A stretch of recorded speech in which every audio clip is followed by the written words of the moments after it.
Good morning friends, कैसे हैं आप लोग। आज मैं वाराणसी के 80 घाट पर हूं और आप देख सकते हैं बहुत ही खूबसूरत मौसम है। और आज हम लोगों ने यहाँ पे आकर के सबसे पहले जैसे मैंने बताया कि हम लोगों ने घाट वॉक किया, बहुत इन्जॉयमेंट आया, बहुत मज़ा आया।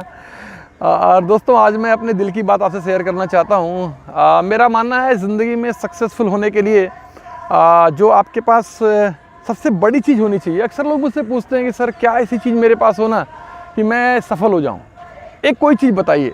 तो मैं हमेशा बोलता हूं कि अगर आप सक्सेसफुल होना चाहते हो तो सिर्फ़ और सिर्फ एक चीज़ होना आपके पास ज़रूरी है, और वो ये ज़रूरी है कि आपके पास कोई इमोशनल रीज़न होना चाहिए सफल होने के लिए।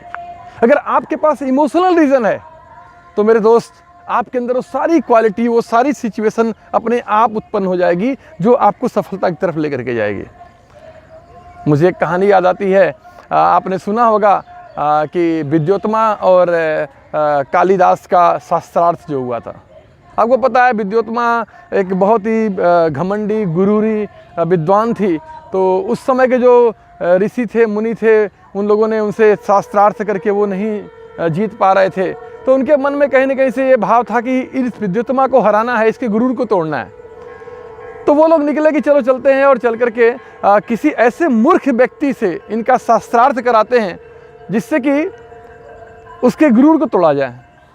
अब उन लोगों ने मूर्ख की तलाश करना शुरू कर दिया और आप जानते हैं कि वो निकले जंगल में और जाते जाते जाते उन्हें जो है एक ऐसा व्यक्ति दिखा जो व्यक्ति उसी डाली पर बैठा था जिस डाली को वो काट रहा था।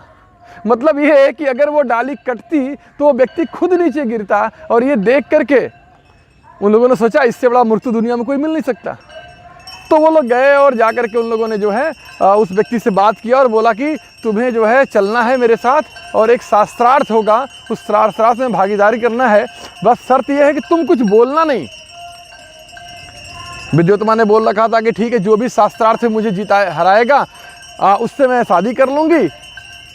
तो कालिदास को लेके आए लोगों ने, अच्छा कपड़ा पहनाया, ड्रेस पहनाया और वो उनके सामने बैठा दिया गया। अब विद्योत्तमा ने देखा उसको तो बोला गया कि भाई ये बहुत विद्वान है और यहाँ से शास्त्रार्थ करने के लिए आए हैं, बस शर्त ये है कि ये बोलते नहीं, ये मौन व्रत है। विद्योत्तमा ने बोला ठीक है, तो शास्त्रार्थ कैसे होगा? बोला इशारों में होगा। तो विद्योत्तमा ने ऐसे हाथ उठाया, एक अंगुली किया और ये बताया कि ईश्वर एक है। तो कालिदास के सामने जब विद्योत्तमा ने एक ऐसे अंगुली दिखाया तो चूंकि कालिदास एक मूर्ख इंसान थे, उनको लगा ये मेरी एक आंख फोड़ना चाहती है। तो उनके मन में विचार आया और ऐसे बोले कि मैं तुम्हारी दोनों आंख फोड़ दूंगा। अब इसको ऋषि मुनियों से पूछा गया भाई ये क्या बोलना चाह रहे हैं? तो ऋषि मुनियों ने एक्सप्लेन किया कि भाई आपने बोला कि परमात्मा एक है और इनका ये मानना है कि नहीं, आत्मा और परमात्मा ये दो चीजें। फिर कालिदास ने बैठे थे और उसके बाद विद्योत्तमा ने बोला कि ऐसे 5 का इशारा किया कि भाई पंच तत्व से शरीर बना हुआ है। तो कालिदास को ऐसा लगा कि ये मुझे थप्पड़ मारना चाहती है। तो कालिदास ने ऐसे घूंटा कर लिया कि मैं तेरे को ना घूंसे से मारूंगा। अभी क्या हुआ कि विद्योत्तमा ने बोला ये क्या कहना चाहते हैं? तो ऋषि मुनियों ने समझाया कि आप ये बोलते हैं कि पंच तत्व से शरीर बना हुआ है और इनका ये कहना है कि जब पांचों तत्व मिलते हैं तब एक बड़ा निर्माण होता है। और ऐसे करते करते करते करते विद्योत्तमा शास्त्रार्थ हार गई और कालिदास से उनकी शादी हो गई। अब चूंकि शादी हो गई, साथ में रहने लगे, तो विद्योत्तमा को ये पता हो गया ये तो मूर्ख है। और विद्योत्तमा ने उन्हें बेइज्जत करके घर से बाहर निकाल दिया और वो बात दिल पे लग गई। एक इमोशनल रीजन कालिदास को मिल गया, वो जाके तपस्या करना शुरू की। और आप जानते हैं दोस्तों कि दुनिया में उनसे बड़ा विद्वान कोई नहीं हुआ। आज भी उनकी लिखी हुई संस्कृत को लोग नहीं समझ पाते। दोस्तों दिल पे चोट पहुंचनी चाहिए, एक इमोशनल रीजन होना चाहिए सफल होने के लिए।